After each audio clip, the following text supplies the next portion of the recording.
আসসালামু আলাইকুম ওয়া রাহমাতুল্লাহি ওয়া বারাকাতুহু।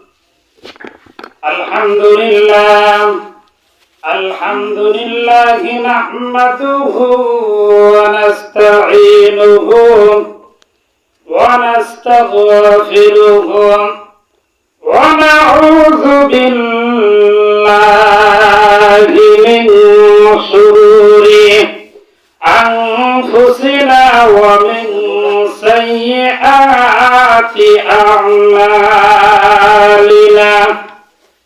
من يهده الله فلا مضل له ومن يضلله فلا هادي له ونشهد أن لا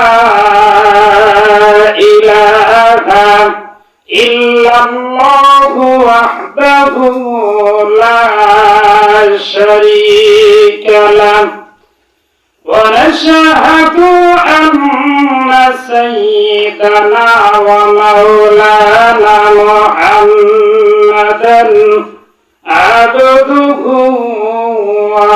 ورسوله أرسله بالحق بشيرا ونذيرا وداعيا إلى الله بإذنه وسراجا منيرا أما بعد فقد قال الله تعالى في كلامه المجيد وفرقانه الحميد أعوذ بالله من الشيطان الرجيم بسم الله الرحمن الرحيم وما أرسلناك إلا رحمة للعالمين وقال النبي صلى الله عليه وسلم لا يؤمن أحدكم حتى أكون أحب إليه من والده وولده والناس أجمعين وقال تعالى إن الله وملائكته يصلون على النبي يا أيها الذين آمنوا صلوا عليه وسلموا تسليما সবাই পড়েন আমার সাথে বালাগুল উলা বিকামালিহি কাশাফাত দুজা বিজামালিহি হাসানাতু জামিউ খিসালিহি সাল্লু আলাইহি ওয়া আলিহি। সম্মানিত ধর্মপ্রাণ মুসলমান ভাই বন্ধুগণ, স্নেহের বুঝি কাছা পর্দার অবস্থান কবলা সরলা পরহেজগার জিন্দার সদি স্বাভাবিক সর্বগুণা গুণান্বিত আমার মা বোনেরা, আমি সকলের প্রতি আন্তরিক শুভেচ্ছা মোবারকবাদ জ্ঞাপন করছি। আমরা সকলেই সেই মহান রব্বুল আলামিনের দরবারে শুকরিয়া আদায় করি, যিনি আমাদেরকে এরকম একটা প্রতিকূল পরিবেশের ভিতরেও বৃষ্টির ভাব ছিল একটু আগে, ঠিক কিনা? এমন প্রতিকূল অবস্থা, তারপরেও আল্লাহ আমাদেরকে কোরআন হাদিসের আলোচনা বলা এবং শোনার উদ্দেশ্যে একত্রিত হয়ে বসার তৌফিক দিয়েছেন। এজন্য শুকরিয়া স্বরূপ করি আলহামদুলিল্লাহ। মাইকের আওয়াজ যতদূর পর্যন্ত যাইতেছে সকলকে করজোড়ে অনুরোধ করব, হতে পারে এতে আবার আপনার জীবনের শেষ না আছে, নিঃশ্বাসের কোনো বিশ্বাস নাই, হায়াতের কোনো গ্যারান্টি নাই। এরকম মাহফিল আমি আপনি জীবন আরো পাবো, কোনো গ্যারান্টি নাই। এজন্য এই মাহফিলকে আমি আপনার সুবর্ণ সুযোগ মনে করিয়া বাড়িতে বসে না থেকে, চাষ করে বসে না থেকে, জিকিরে ভিকিরে আমরা মাহফিলে প্যান্ডেল আগমন করব। এই মাহফিল আসলে কি হবে? হাদিসের ভিতরে বিশ্বনবী বলেন, লা ইয়াকুদু কওমুন ইয়াযকুরুনাল্লাহা ইল্লা আফাতুহুমুল মালাইকা ওয়া গাশিয়াতুহুমুর রাহমাহ ওয়া নাযালাত আলাইহিমুস সাকিনাহ ওয়া যাকারাহুমুল্লাহু ফী মান ইনদাহ।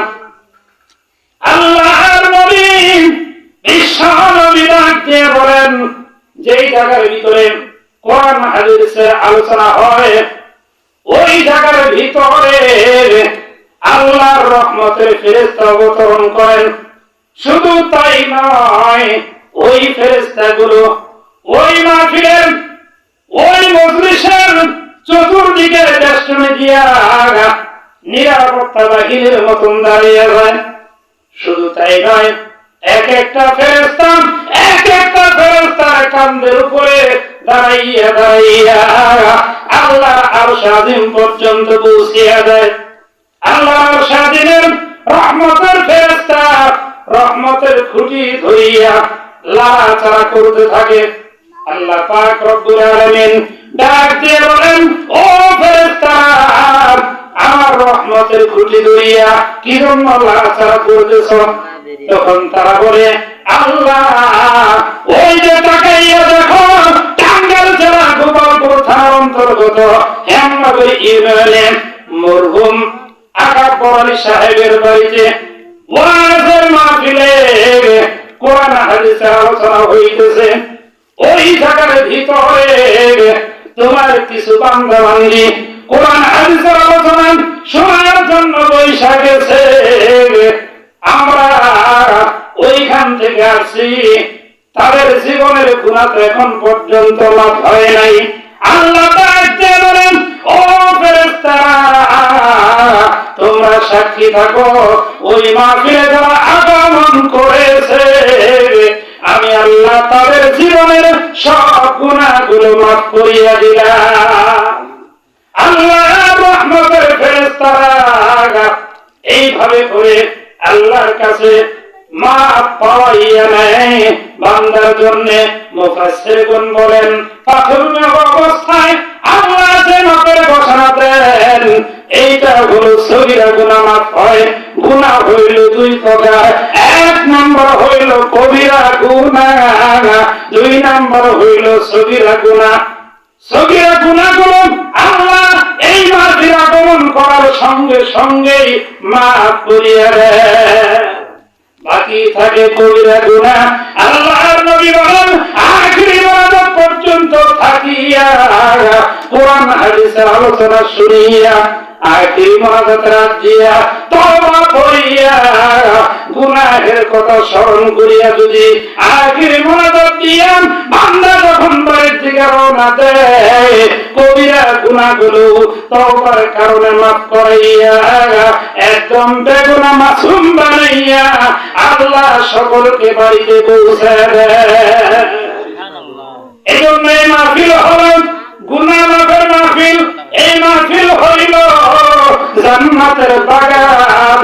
বলে এই মাহফিলে যারা আগমন করবে, ওই সমস্ত মানুষগুলো হতে পারে এই মাহফিলের খাতিরেই জান্নাতের ভিতরে প্রবেশ করবে।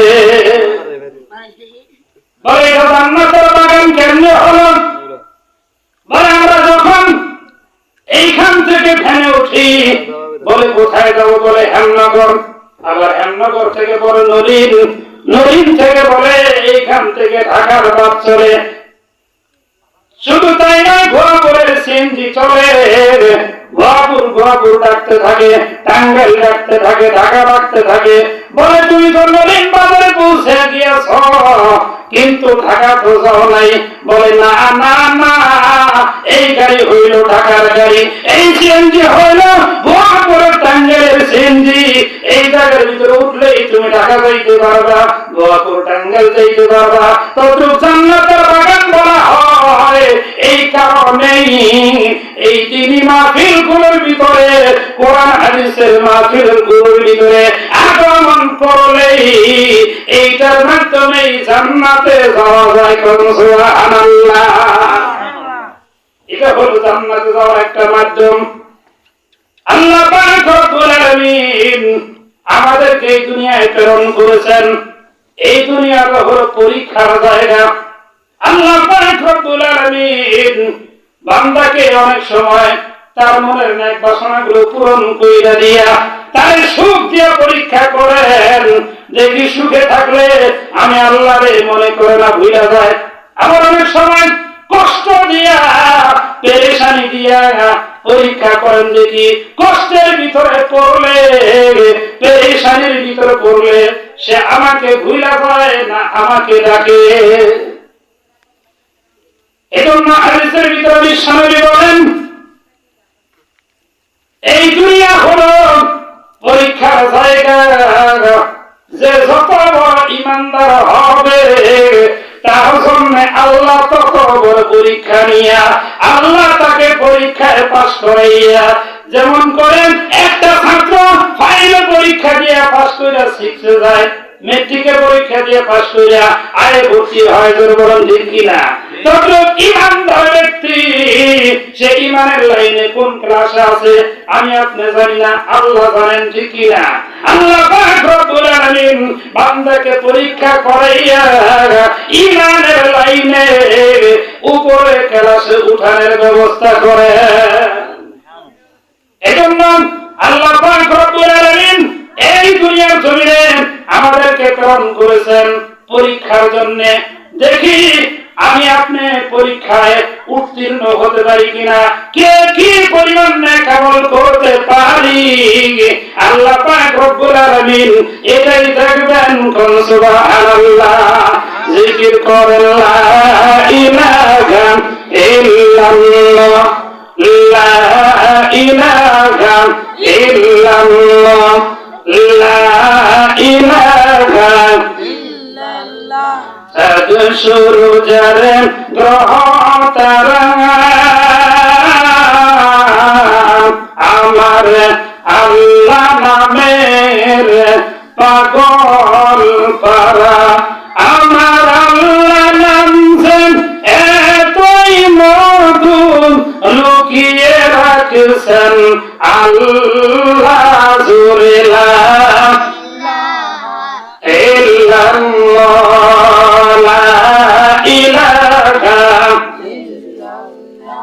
আসমান সুন্দর, জমিন সুন্দর, আরো সুন্দর গাছপালা, তাহার চাইতেও অধিক সুন্দর আমাদের নবীজি কামলিওয়ালা। জোরে লা ইল্লাল্লাহ, লা ইলাহা ইল্লাল্লাহ, লা ইলাহা ইল্লাল্লাহ।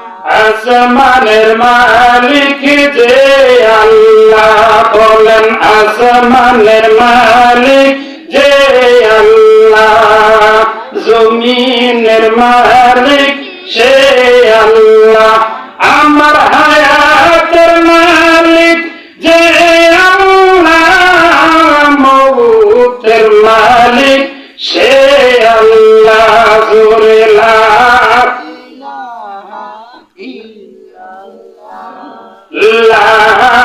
ইলাহা ইল্লাল্লাহ, লা ইলাহা আসিয়া করে প্রেমের খেলা, আসিয়া করে প্রেমের খেলা। ফেরাউন দিল তারে কতই জ্বালা, আসিয়া বলেন মরে যাব তবু ছাড়ব না ইল্লাল্লাহ। জোরে লা ইল্লাল্লাহ, লা ইলাহা মুহাম্মাদুর রাসূলুল্লাহ। জবান করে বলি সাল্লাল্লাহু আলাইহি ওয়াসাল্লাম। প্রাণের বন্ধুগণ আমার, যে আলোচনা করতেছিলাম, আল্লাহ পাক রব্বুল আলামিন আমাকে আপনাকে এই দুনিয়াতে প্রেরণ করেছেন পরীক্ষার জন্য, যে কে কি পরিমাণ নেক আমল করতে পারে। এটাই আমি আল্লাহ দেখব। যার নেক আমল যত বেশি হবে, আমি আল্লাহ তাকে তত বড় জান্নাতটাই দান করে দেব। হাদিসের ভিতরে বিশ্বনবী বলেন, আল্লাহ তোমাদের চেহারা সুরত কোনো কিছুই দেখেন না, আল্লাহ দেখেন তোমাদের আমল। কোরআনে কারিমে রব্বুল আলামিন ডাক দিয়ে বলেন, ইন্না আকরামাকুম ইনদাল্লাহি আতকাকুম। আল্লাহ ডাক দিয়ে বলেন, ও নবী, আপনি মানুষকে জানায় দেন আল্লাহ তোমাদের চেহারা সুন্দর কিনা, উঁচা লম্বা কিনা, বংশ পরিচয় ভালো কিনা, এগুলো দিয়ে আল্লাহর কাছে তোমাদের দাম না। তোমাদের দাম হইল তোমাদের আমল দিয়া। যার আমল যত বেশি, আল্লাহর দরবারে ওই ব্যক্তির দাম তত বেশি। এজন্য আমল সে জিंदगी बनती है, जन्नत भी है और जहन्नम भी है। আমলের দ্বারা জিंदगी গঠন করো, আমলের মাধ্যমেই বান্দা জান্নাতি হয়, আমলের মাধ্যমেই জাহান্নামী হয়। আল্লাহ আমাদেরকে বেশি বেশি আমল করিয়া জান্নাতি হওয়ার তৌফিক দান করেন। জোরে জোরে বলেন আমিন। ও বন্ধু, নবীদের ভিতরে, মানুষের ভিতরে সবচাইতে দামি মানুষ হলো নবী রাসূলগণ। আর এই নবী রাসূলগণের ভিতরে সবচাইতে দামি হইল আমার আপনার নবী, বিশ্ব নবী, শ্রেষ্ঠ নবী। আওয়াজ দিয়ে বলেন জনাবে মুহাম্মদুর রাসূলুল্লাহ সাল্লাল্লাহু আলাইহি ওয়াসাল্লাম। যেই নবীকে না বানাইলেন আসমান জমিন কিছুই বানানো হতো না।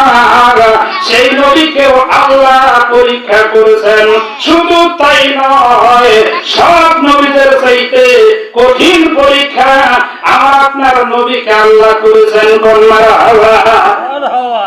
আমার আপনার নবী দুনিয়ার জমিনে যখন আগমন করলেন, দুনিয়ার জমিনে আগমন করার 6 মাস আগে তার পিতাকে দুনিয়ার জমিন থেকে আল্লাহ উঠায় নিলেন।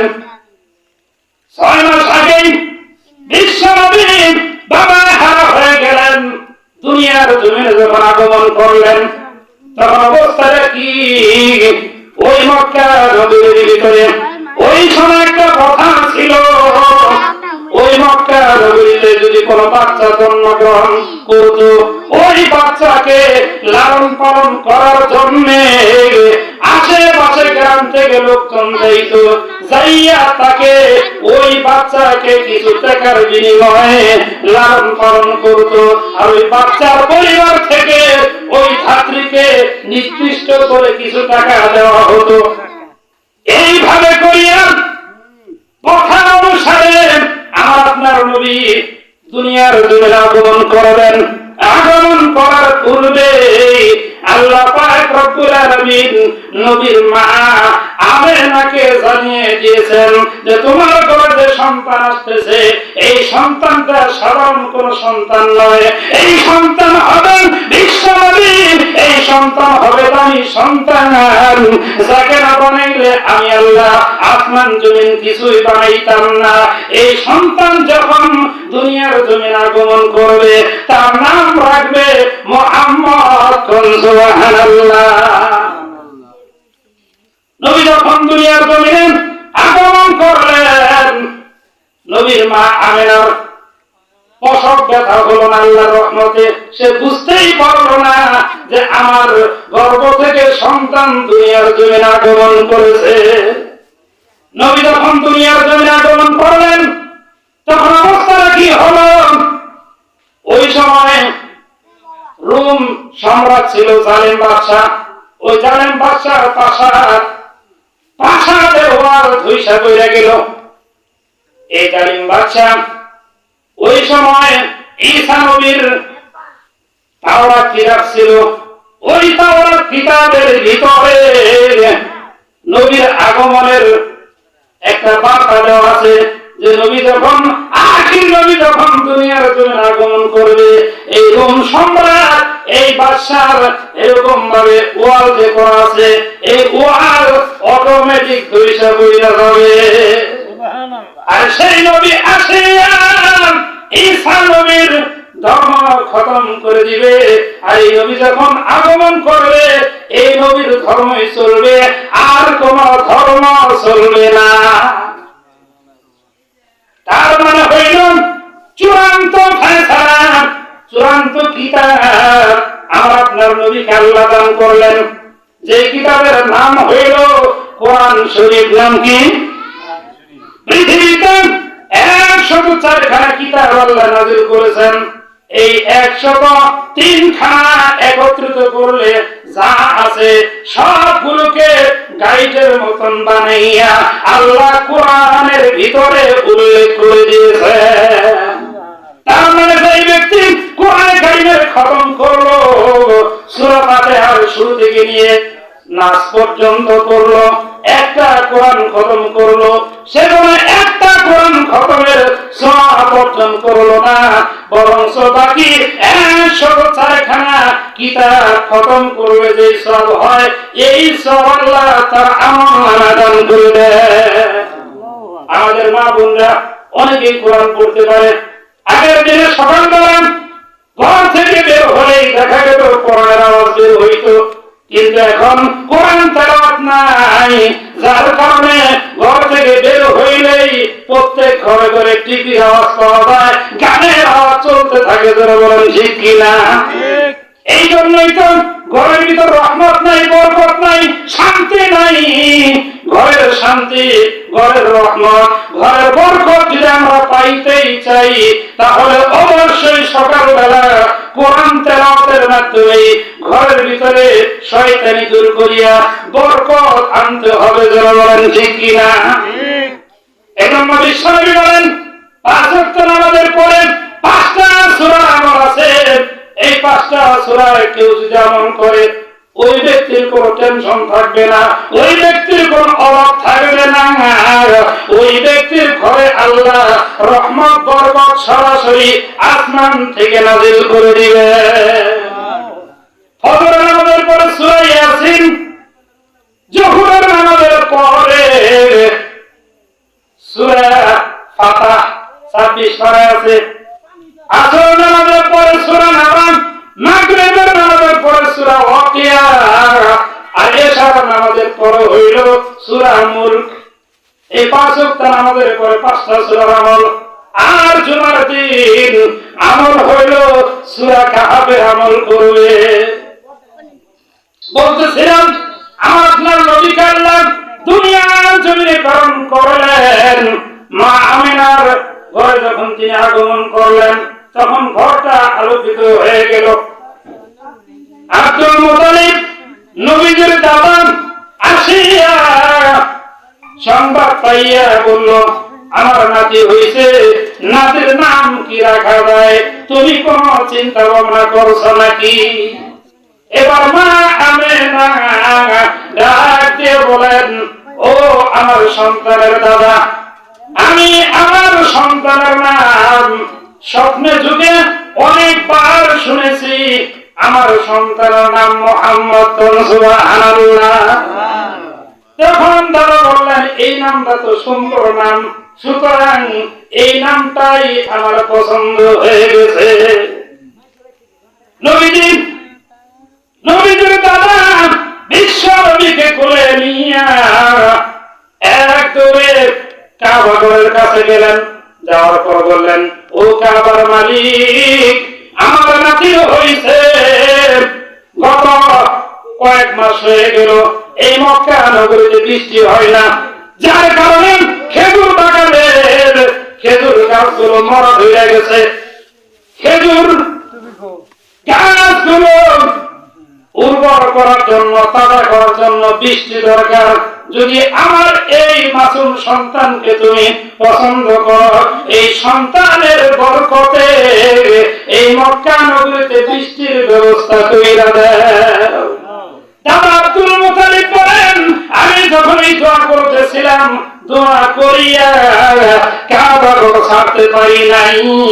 ওই কাবা ঘর থেকে বাড়ির দিকে নিয়ত করেছি, এক কদম দেওয়ার পর আর কদম দেওয়ার আগে দেখি বৃষ্টি নাই লাগেছে। শুধু তাই নয়, আমার আপনার নবীকে আল্লাহ রহমত করে প্রেরণ করেছেন। এজন্যই কোরআনে কারীমে আল্লাহ ঘোষণা দিয়েছেন, ওয়া মা আরসালনাকা ইল্লা রাহমাতাল লিল আলামিন। আল্লাহ বলেন, ও নবী, আমি আপনাকে শুধুমাত্র মানুষের জন্য না, গাছপালা তরুলতা এমনকি কিয়ামত পর্যন্ত যত মানব দানব দুনিয়ার জমিনে আগমন করবে সকলের জন্যই রহমত করে আমি আল্লাহ আপনাকে প্রেরণ করেছি। আসার সঙ্গে সঙ্গে রহমতের বৃষ্টি শুরু হয়ে গেছে।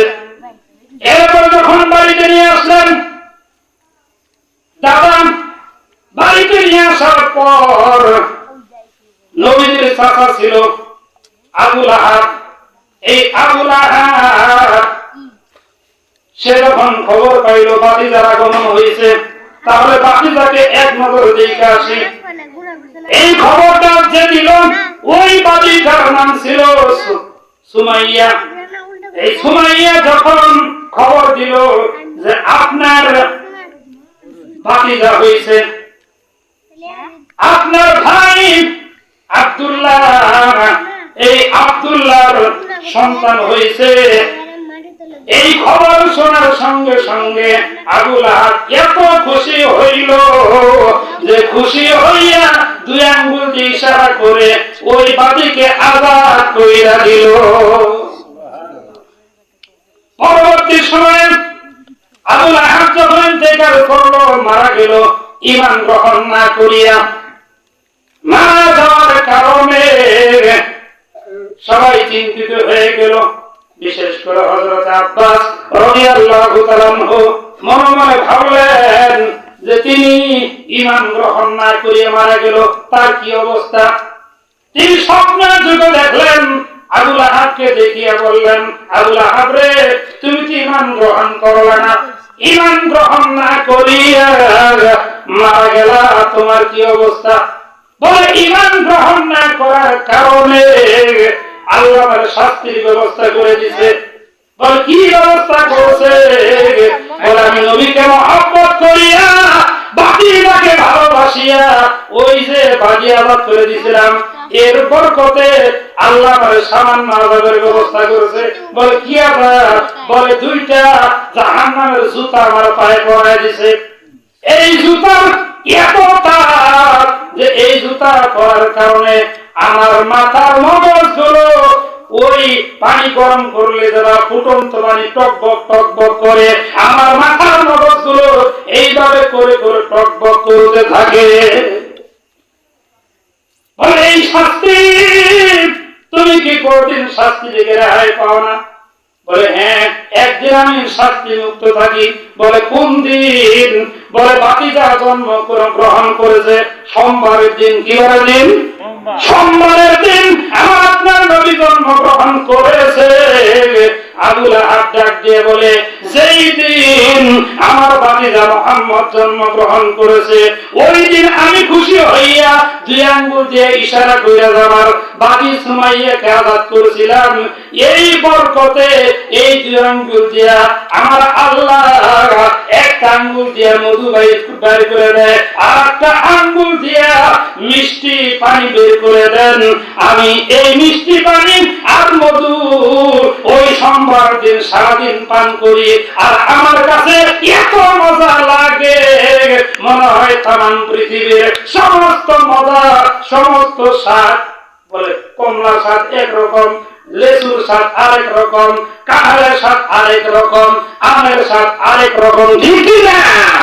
সমস্ত স্বাদগুলো মজাগুলো একত্রিত করলে যত মজা হইতে পারে অত মজা আমি সোমবারের দিন সারাদিন দুই আঙ্গুল দিয়ে আমি অনুভব করতে থাকি, চাইতে চাইতে খাইতে থাকি, চুইসা ভক্ষণ করি, আর বাকি এক সপ্তাহ আবার আমার আর মনে থাকে না। তাহলে একটু চিন্তা করেন, আমার আপনার নবীর মহব্বতের কারণে একটা কাঁচা কাফের যদি এই অবস্থা হয়, আমি আপনি যদি মহব্বত করি, নবীকে ভালোবাসি, নবীর আদর্শ দাঁড়িয়ে যদি আমার আপনার চেহারার ভিতরে রেখে দেই, নবীর আদর্শ সবসময় মাথায় টুপি রাখা, এই আদর্শ যদি অনুসরণ করতে পারি, নবীর ভালোবাসা যদি আমি আপনি প্রকাশ করতে পারি, কাফেরকে আল্লাহ যদি এরকম শান্তি দিতে পারে, আমাদেরকেও শান্তি দিয়া জান্নাত দিতে পারে কি পারে না? আল্লাহু আকবার, লিল্লাহি তাকবীর, আল্লাহু আকবার। আল কোরআনের আলম করে করে যাও। আমার নেতা তোমার নেতা বিশ্বনবী মুস্তাফা, আমার নেতা তোমার নেতা বিশ্বনবী মুস্তাফা। লিল্লাহি তাকবীর, নবীর খাঁটি উম্মত হিসেবে আশিক হিসেবে কবুল করেন, আওয়াজ দিয়ে বলেন আমিন। জিকির করেন লা ইলাহা ইল্লাল্লাহ, লা ইলাহা ইল্লাল্লাহ। সাতটাতে বেহেশত বানাইলো, বলেন সাতটা বেহেশত বানাইলো, মনের মতন সাজাইলো, বলেন সাতটা বেহেশত বানাইলো, মনের মতন সাজাইলো। ওই যে একটা বেহেশতের রাখার পরে অপর পা রাখতে দিলেন না, জোরে লা ইলাহা ইল্লাল্লাহ, লা ইলাহা ইল্লাল্লাহ। আসিয়া করে প্রেমের খেলা, বলেন আসিয়া করে প্রেমের খেলা, ফেরাউন দিল তার কতই জ্বালা, আসিয়া বলে মরে যাব তবু ছাড়বো না ইল্লাল্লাহ, জোরে লা ইলাহা ইল্লাল্লাহ, লা ইলাহা ইল্লাল্লাহ, লা ইলাহা ইল্লাল্লাহ, মুহাম্মাদুর রাসূলুল্লাহ। জবান করে বলি সাল্লাল্লাহু আলাইহি ওয়াসাল্লাম। বন্ধু, যে আলোচনা করতেছিলাম আমার আপনার নবী বিশ্ব নবীকে আল্লাহ সবচেয়ে বড় পরীক্ষা করেছেন। 6 মাস আগেই দুনিয়ার জমিন থেকে পিতাকে উঠিয়ে নিয়েছেন, নবীজি 6 মাস পরে দুনিয়াতে আগমন করলেন। আগমন করার পর বিশ্ব নবীকে দুধ পান করানোর জন্য চতুর্দিক থেকে মানুষজন আসলো, অনেকে আসলো, কিন্তু নবীকে কেউ নিতে রাজি হইল না। তার কারণ হইল নবীজির বাবা নাই, তেমন বেশি টাকা তো দিতে পারবে না, এজন্য কেউ রাজি হইল না। এবার শেষ সময়ে সন্ধ্যা হয়ে গেছে, এমন সময় মা হালিমা দুর্বল একটা কাঁটা নিয়ে আগমন করছে। ওই দুর্বল সোয়ারি সে তেমন চলতে পারে না, যার কারণে সকলের পিছে বইয়া গেছে। তার সঙ্গী সাথী যারা ছিল সকলে মিলিয়া যার যার মতে এক একটা বাচ্চা নিয়ে রওনা দিয়েছে। কিন্তু হালিমা সবার পরে আসিয়া দেখলো গ্রামে আর কোনো বাচ্চা নাই, শুধুমাত্র একটা বাচ্চা দেখা যায়। আব্দুল মুতালিবের বাড়িতে তার নাতিন মুহাম্মদ নাম রাখা হয়েছে। এই সন্তানটা শুধু বাকি আছে। এবার তিনি সন্তানটার চেহারার দিকে তাকাইয়া বলে, এত সুন্দর সন্তান, আমিও গরিব, আর তার বাবা নাই, সেও গরিব, সুতরাং তাকে আমি নিয়ে যাব। যখন বিশ্ব নবীকে হালিমা কোলের ভিতরে নিয়েছে, মা হালিমা বলেন, আমার একটা সন্তান ছিল, ওই সন্তানটাই তেমন দুধ পাইতো না, তার কারণ গরিব মানুষ তেমন ভালো মন্দ খাইতে পারি না, যার কারণে ক্ষুধার কারণে আমার স্তনে তেমন দুধ ছিল না। কিন্তু শিশু মুহাম্মদ রে কোলে নেওয়ার সঙ্গে সঙ্গে আল্লাহর রহমত এমন ভাবে শুরু হয়েছে, আমার দুইটা স্তন দুধে পরিপূর্ণ হইয়া গেছে। শুধু তাই নয়, হালিমা বলেন, আমি যখন শিশু নবীরে নিয়া ওই দুর্বল সোয়ারির উপর রওনা হইলাম, আমার দুর্বল সোয়ারি এমন শক্তিশালী হইল, এমন দ্রুত চলা শুরু করলো, আমার কাছে মনে হলো আমার সোয়ারি এখন আর দুর্বল নাই, সবল হয়ে গেছে। আমি তাকাইয়া দেখি আমার ওই শুকনা সোয়ারিটা মোটা তাজা হইয়া গেছে। আমার সোয়ারি এমন দ্রুত অগ্রসর হইতে লাগলো, আমার আগে যারা রওনা দিয়েছিল আমার প্রতিবেশী সকলকে পিছনে ফালাইয়া আমার এই দুর্বল সোয়ারিটাই সবার আগে আমার বাড়িতে পৌঁছায় দিল। আমার বাড়িতে শিশু মুহাম্মদকে নেওয়ার সঙ্গে সঙ্গে আমি এমন বরকত দেখতে পাইলাম যে আমার যেই পানি উঠানোর জন্য কূপ ছিল, ওই কূপের পানি অনেক নিচে ছিল, আমার উঠাইতে কষ্ট হইতো, কিন্তু আমি শিশু মুহাম্মদকে বাড়িতে নেওয়ার পরে দেখি ওই কূপের পানি আর নিচে নাই, এমন উপরে উঠা গেছে যে পানি নেওয়ার জন্য আর রশির প্রয়োজন হয় না। শিশু মুহাম্মদের বরকতে আমার বাড়িতে খেজুর গাছ ছিল, খেজুর ধরতো না। আমি তাকাইয়া দেখি ওই গাছের ভিতরে কাঁচা পাকা সব ধরনের খেজুর ঝুলতেছে। আমি শিশু মুহাম্মদকে যখন আমার স্তনের একটা দুধ পান করার জন্য দিলাম, সে ওই স্তনটা খুব তৃপ্তি সহকারে পান করলো। পরের স্তন যখন দ্বিতীয় স্তন আমি এই শিশু মুহাম্মদকে দেওয়ার জন্য চেষ্টা করলাম, দ্বিতীয় স্তনে সে মুখ লাগাইল না। তার মানে হইল আমার যে ছোট বাচ্চা আছে দুধের, এই ছোট্ট বেলায় বিশ্বনবী ইনসাফ প্রতিষ্ঠা করেছেন, ভাইয়ের জন্য আরেকটা স্তন রাইখা দিয়েছেন। সুবহানাল্লাহ। বিশ্বনবীর বয়স আস্তে আস্তে যখন 6 বছর অতিবাহিত হয়ে গেল, বিশ্ব নবী ছোট ছোট 6 বছর 7 বছরের ছেলে মেয়েরা মাঠের ভিতরে খেলতে যায়, তিনিও খেলতে গেলেন। খেলতে যাওয়ার পর সারাদিন ঘনাইয়া যখন সন্ধ্যা হয়ে যায়, যার যার মা বাবা তার সন্তানকে নেওয়ার জন্য আসে, আদর কইরা নিয়ে যায়, আর নবী তাকাইয়া দেখে তাকে নেওয়ার জন্য তো কেউ আসে না। মনের দুঃখে তিনি খেলার মাঠ ছাড়িয়া একটু দূরে পাহাড়ে চলে গেছেন। পাহাড়ে যাইয়া নির্জনে কাঁদতেছেন, আর মনে মনে ভাবতেছেন, আমার বাবা কই গেল, আমার বাবা তো আমাকে নেওয়ার জন্য আসে না।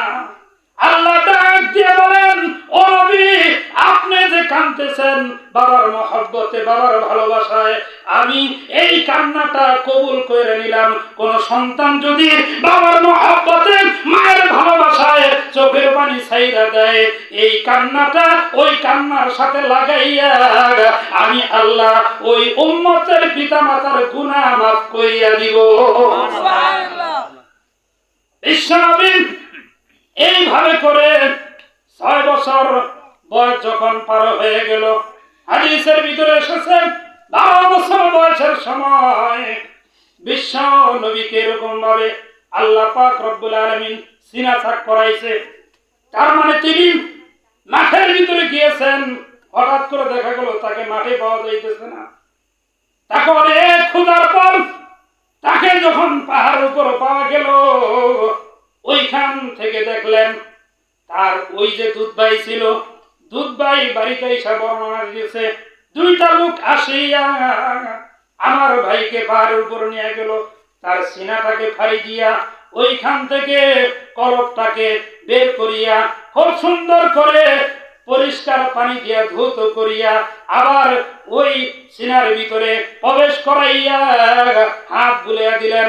আমি তাকাইয়া দেখলাম আবার জোড়া লাইগা গেল। তার মানে হইল ছোট্টবেলায় একটা ছোট ছেলের যেরকম ভাবে দৌড়ঝাঁপ করা, বকাঝকা দেওয়া, অন্যের গাছের আম পাইরা খাওয়া, গুনাহের কাজে জড়িত হওয়া, ওইটা যাতে আমার আপনার নবীর দ্বারা সংগঠিত না হয়, এজন্য আল্লাহ ওই ছোটবেলায় 12 বছর বয়সে তার সিনা চাক করাইয়া ওই কলবটাকে পরিষ্কার কইরা দিলেন।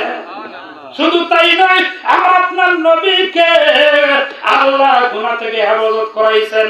বলে কেমনে হেফাজত করেছেন? দেখা গেল ওই কুরাইশ বংশের ভিতরে একটা বিবাহের অনুষ্ঠান হইতেছিল। বিবাহ অনুষ্ঠানের ভিতরে এখন যেরকম গান বাজনা হয়, ওই আগের জামানায় হইতো। গান বাজনা শুরু হবে রাত্রিবেলা। নবীজি বন্ধুদের সাথে গেছেন, কিন্তু দেখা গেল যখন গান বাজনা আরম্ভ হবে ওই টাইমে নবীজি বলেন আমার চোখ বন্ধ হয়ে গেল, আমার ঘুম আসলো, এমন ঘুম আসলো যে সারা রাত্র পার হয়ে গেল। সকালবেলা যখন আমার চোখ খুললো, ঘুম ভাঙলো, আমি জিজ্ঞাসা করি দোস্তরে গান বাজনার কি খবর? কয় গান বাজনা তো রাত্রে শেষ হয়ে গেছে, এখন আর কোনো খবর নাই। তার মানে হইল আমার আপনার নবীকে আল্লাহ গান বাজনা থেকে হেফাজত করেছেন, যাতে করে নবীজি যখন মানুষকে গান বাজনার বিরুদ্ধে বলবেন তখন যাতে কেউ বলতে না পারে দোস্তরে ছোটবেলায় তো আমাদের সঙ্গে গান বাজনায় ছিলি তুই, এখন আমার বিরোধিতা করস কেমনে? এজন্য আল্লাহ আমার আপনার নবীকে ছোটবেলায় গান বাজনা গুনাহের কাছ থেকে নিজ কুদরতের মাধ্যমে হেফাজত করেছে। বিশ্বনবীর বয়স যখন 24 বছরের ভরা যুবক, ওই সময় কাবা ঘর নির্মাণের কাজ চলতেছে। এমন সময় নবীজি তাকাইয়া দেখে তার দাদা, তার চাচা, তার মুরব্বী যারা, এরা সকলে মিলিয়া কাবা ঘর নতুন করে নির্মাণ করার জন্য দূর থেকে পাথর আনতেছে। আর পাথর আনার পদ্ধতি কি? বলে সকলে লুঙ্গি খুইলা মাথার উপর বিরার মতন বানাইয়া উলঙ্গ অবস্থায় ওই মাথার উপরে পাথর আনতেছে। নবীজি বললেন এই অবস্থা কেন? তখন তারা বলল যে আল্লাহর ঘর কাবা ঘর, এইটা নির্মাণ করার জন্য আমরা পাথর আনবো আর নিজেদের পোশাক পরিহিত থাকবে। এই পোশাক পরিহিত অবস্থায় কত গুনার কাম আমরা করি, এই জন্য লুঙ্গি খুইলা আমরা যেরকম মাথার উপর দিছি তুমি এরকম দাও। বিশ্বনবী লুঙ্গির গিঠের ভিতরে হাত দিয়া মনে মনে শরমের অনুভূতি করতেছে। এই যে এতগুলো লোকের সামনে কাপড়টা খুললে কি লজ্জা হবে, কি শরম হবে, এই অনুভূতি অনুভব করতে যাইয়া নবীজি বেহুশ হয়ে গেলেন। জোরে কোন সুবহানাল্লাহ। 3 দিন পাথর আনলো আর এই 3 দিনে আল্লাহ তাকে বেহুশ বানায় রাখলেন। 3 দিন পরে যখন চোখ খুললো দেখে কাবা ঘর নির্মাণের জন্য যত পাথর আনা দরকার সব আনা শেষ হইয়া গেছে। তারপরে দেখেন যৌবন বয়সেও আমার আপনার নবীকে আল্লাহ গুনাহ থেকে হেফাজত করেছেন। তখনও আরেকবার সিনা চাক হয়েছে। আবার যখন বিশ্বনবী উর্দু আকাশে ভ্রমণ করবেন, আল্লাহ ইচ্ছা করলেন যে আমার নবীকে জান্নাত জাহান্নাম এগুলো সচক্ষে দেখাবো। তার কারণ হইল মানুষ তো অনেক কিছুই বলে, সব কথা সত্য থাকে না, ঠিক কিনা? দেখা যখন বাস্তবে বলে তখন বলে আমি দেখাইছি এরকম, ওইটা এরকম ভাবে কথা শক্তিশালী থাকে বেশি, ঠিক কিনা? এজন্য বিশ্বনবীকে আল্লাহ যখন মেরাজে নিবেন 53 বছর বয়সে, ওই সময় আবার সিনা চাক করাইয়া কলবটাকে বের করে পরিষ্কার করে ওই উর্দু আকাশে যাওয়ার মতন আল্লাহ তার দিল শক্তিশালী বানাইয়া দিলেন।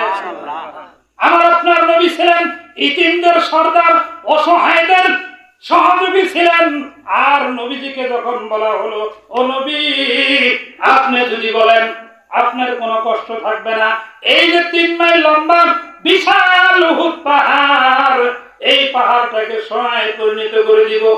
এই পাহাড়টা আপনার পিছে পিছে ঘুরবে, আপনি যেখানে ইচ্ছা, যত ইচ্ছা এইখান থেকে খাঁটি সোনা নিবেন আর খরচ করবেন, আপনার কোনো টেনশন নাই। আল্লাহর নবী ডাক দিয়ে বলেন, ও জিবরাইল, আমার আল্লাহরে যায় বলো, আমি এত সম্পদের মালিক হব এইটা আমি পছন্দ করি না। আমি পছন্দ করি একদিন পেট বইরা খাবো, ওই দিন আল্লাহর শুকরিয়া আদায় করব, জবান থেকে পড়বো আলহামদুলিল্লাহ। কি বলবো? আলহামদুলিল্লাহ। আর একদিন আমি না খাইয়া থাকবো, পেটের ভিতরে পাথর বানবো, ওই দিন আমি শুকরিয়া আদায় না করিয়া সবুর করব, ধৈর্য ধারণ করব। আর এর লাভ কি হবে? আল্লাহর নবী বলেন, আস-সাবরু সাওয়াবুহুল জান্নাহ। সবর এবং শুকরের মাধ্যমে আল্লাহ তার বান্দা-বান্দীকে জান্নাত দান করে দিবেন। বিশ্বনবী ছিলেন ইতিমদের সর্দার। নবীজি বলেন, যে ব্যক্তি আমাকে মহব্বত করে, আমাকে ভালোবাসে, আর দুনিয়াতে বড়লোক হওয়ার ধান্দা করে, দুইটা কোনোদিন একত্রিত হবে না। তার কারণ হইল, আমি নবীকে যে যত বেশি মহব্বত করবে, তার বিপদ তত বেশি আসবে, সে তত দরিদ্র থাকবে, সে তত অসহায় অবস্থায় থাকবে। তারপরেও যদি কাউকে আল্লাহ ধনী বানায়, এইটা হইল তার জন্য একটা আলাদা বোনাস। সুবহানাল্লাহ। এজন্যই নবীজি বলেন, ও গরিবেরা, তোমরা টেনশন করিও না, ধনীদের চাইতে 500 বছর আগেই তোমরা জান্নাতে যাবে। এজন্য বিশ্বনবী ইতিমদেরকে মহব্বত করতেন, ইতিমদেরকে ভালোবাসতেন। গরিব অসহায় দেখলে তিনি বলতেন যে তোমরা ইতিমদের মাথার উপরে হাত বুলাইয়া দাও। আর লাভটা কি হবে? ওই ইতিমের মাথার নিচে, ইতিমের মাথার উপরে তোমার হাতের নিচে যত চুল পড়বে, প্রত্যেকটা চুলের বিনিময়ে আল্লাহ এক একটা করে নেকি দান করে দিবে। বিশ্বনবী ঈদের দিন সকালবেলা বাড়ি থেকে বের হয়েছেন, মাঠের নামাজের জন্য যাইতেছেন। প্রতিমধ্যে তাকাইয়া দেখেন রাস্তার কোণে বসিয়া একটা মাসুম বাচ্চা 8-10 বছর বয়স হবে, কাঁদতেছে। ডাক দিয়ে বলে, বাবারে, আজকে ঈদের দিন, নতুন জামা গায়ে থাকার কথা, নতুন জামা তো তোমার দেখা যায় না, আর তুমি কি জন্য কাঁদো? আজকে তো হাসি খুশি থাকার কথা। বলে, হুজুর, আমি কাঁদতেছি এই কারণে যে আমার বাবা মারা গেছে, আমার মা আরেকজনের সঙ্গে বিবাহ বসেছে, আর ওই পুরুষটা আমাকে দেখতে পারে না, আমাকে পছন্দ করে না। এজন্য আমার মা বলল, দেখো, তোমার সদ্যভাগ, তোমাকে খাইতে দিলে সে রাগ হয়, তোমাকে সে ভালোবাসে না, আমি তোমাকে চুলাও দিতে পারি না, সে বিরক্ত হয়ে যায়। লিল্লাহি তাকবীর, লিল্লাহি তাকবীর, আল্লাহু আকবার। প্রধান বক্তার আগমন, শুভেচ্ছার স্বাগতম। এই মাহফিলের পক্ষ থেকে আন্তরিক শুভেচ্ছা। লিল্লাহি তাকবীর, আল্লাহু আকবার। আল্লাহ হযরতকে কবুল করেন। আওয়াজ দিয়ে বলেন আমিন। প্রাণের বন্ধুগণ আমার, আমি বেশি সময় কথা বলবো না, হুজুর আইসা বলছে, হুজুরে আলোচনা করবে। প্রাণের বন্ধু, যে আলোচনা করতেছিলাম, হুজুরে খাওয়া দাওয়ার ব্যবস্থা করবে।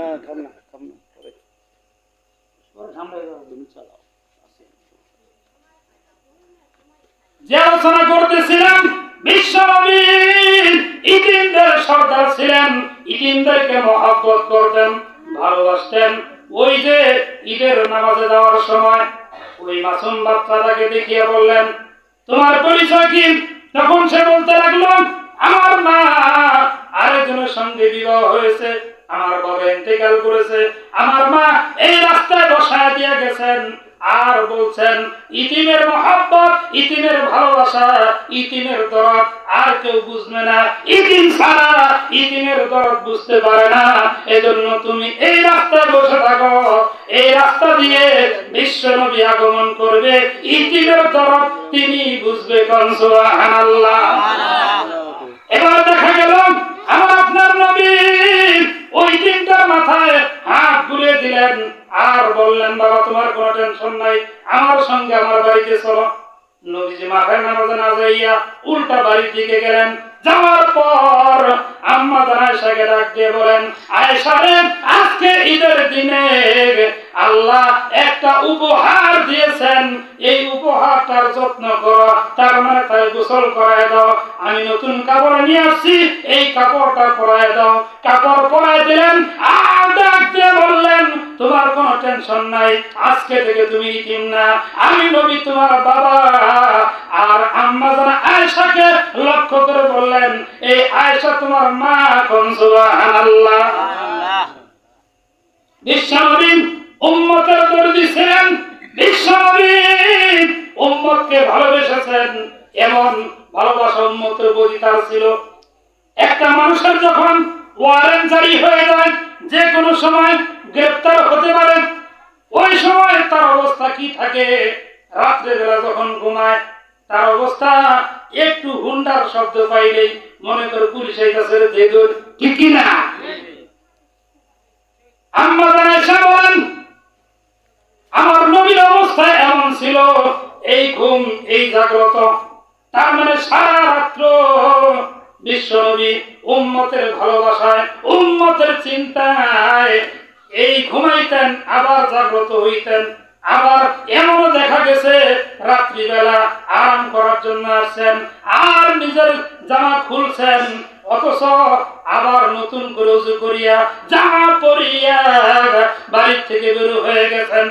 আর বের হইয়া জান্নাতুল বাকি কবরস্থানের পাশে দাঁড়িয়ে দোয়া করছেন আর বলছেন, ইন তুআযিবুহুম ফাইন্নাহুম ইবাদুক ওয়া ইন তাগফির লাহুম ফাইন্নাকা আনতাল আজিজুল হাকীম। আল্লাহু আকবার। ওয়াল্লাহ, আমার উম্মত তোমার বান্দা, এরা শয়তানের ধোঁকায় পড়িয়া গুনাহ করে ফেলেছে, এদেরকে যদি তুমি মাফ করিয়া দাও তোমার কোনো ক্ষতি হবে না, আর যদি মাফ না করো তোমার কোনো লাভ হবে না। সুতরাং আমি দোয়া করি, আমার উম্মত তোমার বান্দা, এদেরকে তুমি মাফ করিয়া জান্নাত দান করিয়া দাও। এইভাবে করে বিশ্বনবী উম্মতের জন্য দোয়া করেছেন, উম্মতকে মহব্বত করেছেন, ভালোবেসেছেন। শুধু তাই নয়, মুফাসসিরগণ বলেন এখনো পর্যন্ত বিশ্বনবী কবরে শুয়ে শুয়ে ইয়া হাবলি উম্মতি, ইয়া হাবলি উম্মতি, উম্মতের জন্য দোয়া করতেছে। কোন সুবহানাল্লাহ। সুবহানাল্লাহ ওয়ালহামদুলিল্লাহ লা ইলাহা ইল্লাল্লাহ, লা ইলাহা ইল্লাল্লাহ, লা ইলাহা ইল্লাল্লাহ, লা ইলাহা ইল্লাল্লাহ, লা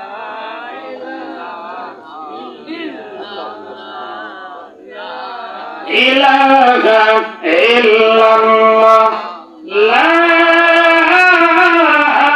ইলাহা ইল্লাল্লাহ, মুহাম্মাদুর রাসূলুল্লাহ।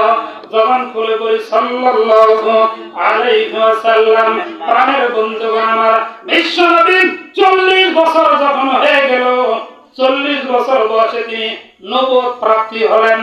নবুয়ত পাওয়ার পর সর্বপ্রথম আম্মা জান খাদিজাতুল কুবরা রাদিয়াল্লাহু তাআলা আনহার কাছে গেলেন, যাওয়ার পর বললেন এমন একটা মানুষের আগমন হয়েছিল যেই মানুষটার পা জমিনে মাথা আসমানে ঠেকানো। ওই মানুষটা আমাকে 3 বার চাপ দিয়ে ধরছে আর আমি ভয় পাইছি, শরীরে জ্বর এসে বলছে ভয়ে, সুতরাং আমার কম্বল দিয়ে ঢেকে দাও। আম্মাজান খাদিজাতুল কুবরা রাদিয়াল্লাহু তাআলা আনহা তিনাকে সাহস দিতেছেন, নবীকে সাহস দিয়ে বলতেছেন আপনি ইতিমের হক আদায় করেন, আপনি প্রতিবেশীর হক আদায় করেন, আপনি আত্মীয় স্বজনের হক আদায় করেন, আপনি পরিবারের খোঁজ খবর নেন। সুতরাং কোন শয়তান দুষ্ট জিন আপনাকে আক্রমণ করতে পারে না, আপনার কোনো ক্ষতি হবে না। কোন মারহাবা। খাদিজাতুল কুবরা রাদিয়াল্লাহু তাআলা আনহা তার আপন চাচা ছিল পাদ্রী, নওফল পাদ্রী, সে পাদ্রীর কাছে নিয়ে গেল। যাওয়ার পর বলল এই ঘটনা দেখেন তো আমার স্বামীকে কোন জিনে আক্রমণ করছে নাকি। ঘটনা শোনার পর সে বলতেছে আল্লাহু আকবার, আল্লাহু আকবার, আল্লাহু আকবার। এই তোমার স্বামী মুহাম্মদের সঙ্গে যে লোকটার সাক্ষাৎ হয়েছে এই লোকটা তো সাধারণ কোন লোক না, এই লোকটা হলো ইনজিল কিতাব যার উপর নাযিল হয়েছে ঈসা আলাইহিস সালাম, যে কিতাব আমার সামনে আছে। এই ঈসা আলাইহিস সালামের কাছেও এই লোকটা আগমন করেছে। এই লোকটা আর কেউ নয়, ইনি হইল জিবরাইল আলাইহিস সালাতু ওয়াস সালাম। সুতরাং তোমার কোনো টেনশন নাই। এবার নবীজি সর্বপ্রথম কালেমার দাওয়াত দিলেন খাদিজাকে, স্ত্রীকে। আপনি যতই বড় পাগড়ি পরেন না কেন, যতই বড় লেকচার ছাড়ান না কেন, চাষ্টলে বইবে আমার চাইতে সত্যবাদী লোক একটাও নাই, আমি একটাও মিছা কথা কই না, আমি সবচাইতে ভালো মানুষ। বলে তুমি যতই লেকচার দাও, লেকচারের বড় খবর, আসল খবর তোমার বিবি জানে। জোরে বলেন ঠিক কিনা? এজন্য বিবি সম্পর্কে হাদিসের ভিতরে এসেছে বিবি এমন একটা সম্পদ, কোন বিবি যদি তার স্বামী সম্পর্কে বলে আমার স্বামীটা অনেক ভালো, আমার আদর করে, আমার যা কিছু প্রয়োজন এই না দেয়, শুধু তাই নয় আমার বাবার বাড়ি থেকে আমার বাবা, আমার ভাই, আমার বোন, আত্মীয় স্বজন কেউ আসলে তাদেরও খোঁজ খবর নেয়, বিরক্ত হয় না, বরঞ্চ খুশি হয়। সুতরাং আমার স্বামীটা অনেক ভালো। বিবি যদি কোন স্বামী সম্পর্কে এরকম সার্টিফিকেট দেয়, ওই স্বামীটাকে আল্লাহ বিনা হিসেবে জান্নাত দান করে দিবে। এখন বিবিরা সার্টিফিকেট দিব, আপনি যদি যাই বলেন তুই আমার ভালো সার্টিফিকেট দে, হুজুর কইছে জান্নাত দিব।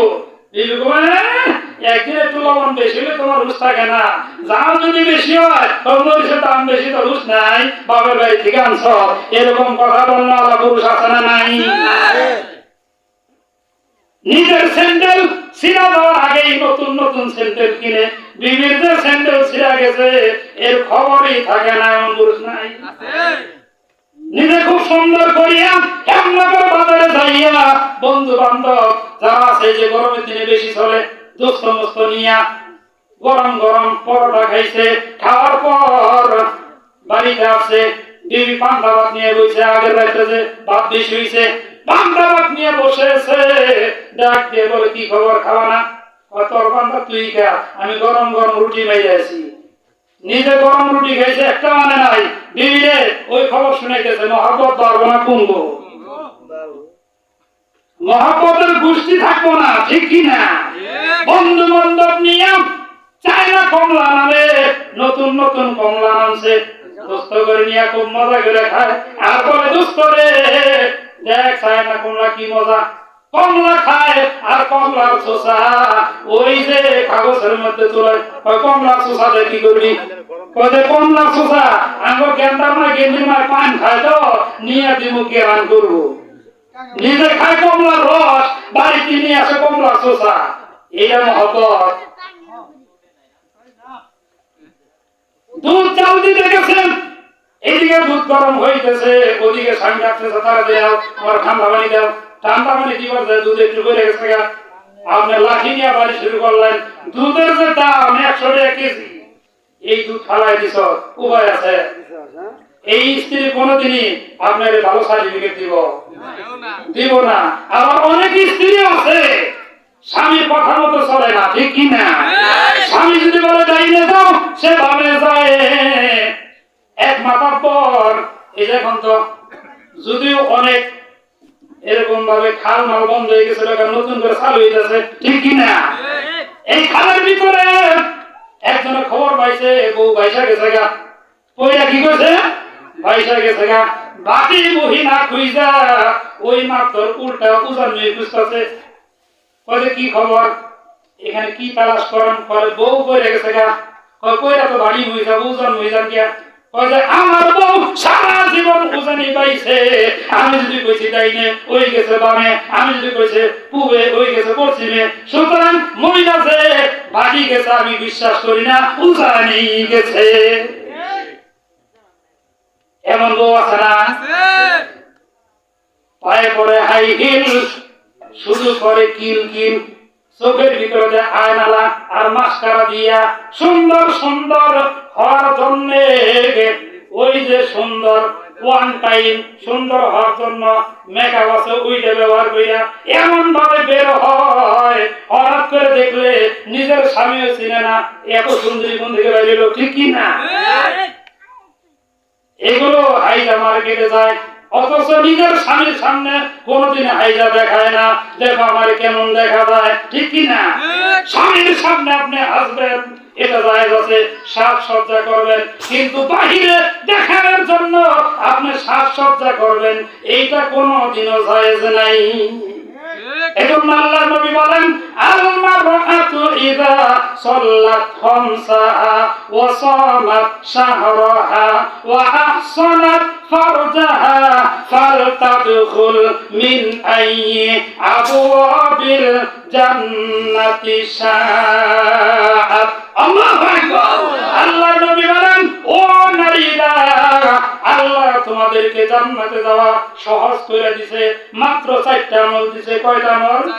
যদি পর্দায় থাকো গো, ঘরে শান্তি আসবে গো, যদি বোরকা পরো গো, কত ভালো দেখাবে গো, নামাজি পড়ো, রোজা রাখো, আর স্বামীর সেবা করো, কবরে শান্তি পাবে, আবার জান্নাত পাবে গো, যদি পর্দায় থাকো গো, ঘরে শান্তি আসবে গো। তোমরা হাসরে হবে গো আসামি, তবে পর্দায় থাকিলে মুক্তি পাবে তুমি। তুমি কোরআন হাদিসের বিধান মতে যদি জীবনটারে গড়ো, কবরে শান্তি পাবে, আবার জান্নাত পাবে গো, যদি পর্দায় থাকো গো, ঘরে শান্তি আসবে গো। তুমি তেমনি ভাবেই চলো নারী, যেমনি ফাতেমায় চলেছে জীবন ভরি, তুমি তেমনি ভাবেই চলো নারী, যেমনি ফাতেমায় চলেছে জীবন ভরি। তুমি কোরআন হাদিসের বিধান মতে যদি জীবনটারে গড়ো, মা ফাতেমার সঙ্গেই তোমরা জান্নাতে থাকিবে গো, যদি পর্দায় থাকো গো, ঘরে শান্তি আসবে গো, যদি বোরকা পরো গো, কত ভালো দেখাবে গো, নামাজি পড়ো, রোজা রাখো, আর স্বামীর সেবা করো, কবরে শান্তি পাবে, আবার জান্নাত পাবে গো, যদি পর্দায় থাকো গো, ঘরে শান্তি আসবে গো। এই 4টা কথা কবি সুন্দর করে গানে গানে বলেছেন যেটা শোনাইলাম। 1 নাম্বার কি থাকা, পর্দায় থাকা। 2 নাম্বার কি স্বামীর সেবা করা। 3 নাম্বার হইল রমজান মাসের রোজা রাখা। 4 নাম্বার হইল 5 ওয়াক্ত নামাজ পড়া। কয়ত? 5 ওয়াক্ত নামাজ পড়া। 5 ওয়াক্ত নামাজের খবর নাই, খালি বলে হুজুর কোন নফল নামাজ পড়লে কি সওয়াব হয়। ঠিক না? খালি নফল রোজা তালাশ করে, রমজানের রোজার খবর নাই। রমজান মাসে খুব সুন্দর করে খায় আর বলে হুজুর এই তো ছেলে হুজুরের সামনে খা। কথা আল্লাহ দেখে ধরে না, হুজুর দেখলে কি হবো? নাউজুবিল্লাহ। অথচ এই 4টা আমল যদি কোরআনই করতে পারে, আল্লাহর নবী বলেন জাহান্নামের 7টা দরজা বন্ধ করে দিয়া জান্নাতের 8টা দরজা খুলে দিবে। যে কোন দরজা দিয়াই বিনা হিসাবে আল্লাহর জান্নাতে প্রবেশ করবে। এজন্য প্রধান বক্তা বসে রয়েছে, প্রধান বক্তাকে বসায় রেখা আলোচনা করাটা আসলেই ঠিক না। তারপরে হুজুর যেহেতু বলছিল এজন্য কয়েক মিনিট আলোচনা করছি। আপনারা খুশি না দাদা? আমরা ওনার আলোচনা শুনবো। উনি দীর্ঘদিন এই মসজিদে ইমামতি করছে, কিন্তু এখন আমরা তার ওয়াজ ভুলে গেছি। তার কারণে এলাকায় যত মাহফিল হয় আমি হুজুরের দাওয়াত দেওয়ার মনে মনে নিয়ত করি, কিন্তু আগে থেকে কয় হুজুর অমুকের তমুকের দাওয়াত দিছি, আপনি থাকবেন। আমার কোনো মাপতরি থাকে না, বুঝতে পারছেন ব্যাপারটা? আজকে আমার মাপতরি পাইছি দিকে এজন্য কইছে সব হুজুর পা, আমি থাকবো আর এই হুজুর থাকলে যথেষ্ট। ঠিক কি না? লিল্লাহি তাকবীর, লিল্লাহি তাকবীর, আল্লাহু আকবার। আল কোরআনের আলম ঘরে ঘরে চলো, কোরআন হাদিস যেখানে আমরা আছি সেখানে, গান বাজনা টিভি সিনেমা যেখানে আমরা আছি সেখানে। লিল্লাহি তাকবীর, আল্লাহ রাব্বুল আলামিন। এতক্ষণ যে আলোচনা করলাম, এই আলোচনার উপর ভিত্তি করে আমার আপনার নবীর মহব্বত আমার আপনার দিলে সবচেয়ে বেশি পরিমাণে সৃষ্টি করিয়া দেন।